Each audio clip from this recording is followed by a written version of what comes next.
എന്നാൽ മാത്രമേ നമുക്ക് മറ്റുള്ളവരെ സഹായിക്കാൻ പറ്റുള്ളൂ. ഈ സഹായം എന്നത് വീഡിയോയിൽ കാണിക്കുന്ന സഹായമല്ല. അതല്ല ശരിക്കും സഹായം. ലൈക്സിനും വ്യൂസിനും കിട്ടുന്ന സഹായമല്ല. ഞാനിപ്പോൾ ഒരു സഹായം ചെയ്യണമെങ്കിൽ അത് വീഡിയോ കാണിച്ച് ചെയ്യുന്നതല്ല. ഞാൻ എൻ്റെ മനസ്സുകൊണ്ട് ആരും കാണാതെ ഞാൻ ഒരാളെ സഹായിക്കുമ്പോൾ ആൾക്ക് കിട്ടുന്നൊരു സന്തോഷമുണ്ട്. ഇപ്പം ഞാനിപ്പോൾ ഈ സ്ക്രീനിൻ്റെ മുമ്പിൽ വെച്ച് ഒരാളെ വിളിച്ചു വരുത്തി ഞാൻ സഹായിക്കുന്നു. ചിലപ്പോൾ കമൻസിൽ വീഴും, നല്ല കാര്യമാവും, ഏറ്റവും ബെസ്റ്റ് ഇതാണ്, ഭയങ്കര കമൻസ് ആയിരിക്കും. പക്ഷെ ആ കമൻസ് കിട്ടിയിട്ട് എന്തെങ്കിലും കാര്യമുണ്ടോ?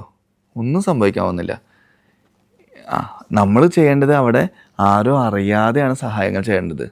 എല്ലാവരും അറിഞ്ഞുകൊണ്ട് സഹായം ചെയ്യുന്നത് ഓക്കെ, സെലിബ്രിറ്റീസ് ചെയ്യുന്നത് നല്ലതാണ്. കാരണം നമുക്കൊരു ആയിരിക്കും സെലിബ്രിറ്റികൾ ചെയ്യുന്നത്. അതിന് ഞാൻ ഇല്ലെന്ന് പറയുന്നില്ല. കാരണം അങ്ങനെ വലിയ വലിയ ആൾക്കാർ ചെയ്യുമ്പോൾ നമുക്ക് എല്ലാവർക്കും അത് ചെയ്യാനുള്ളൊരു മോഹം തോന്നും.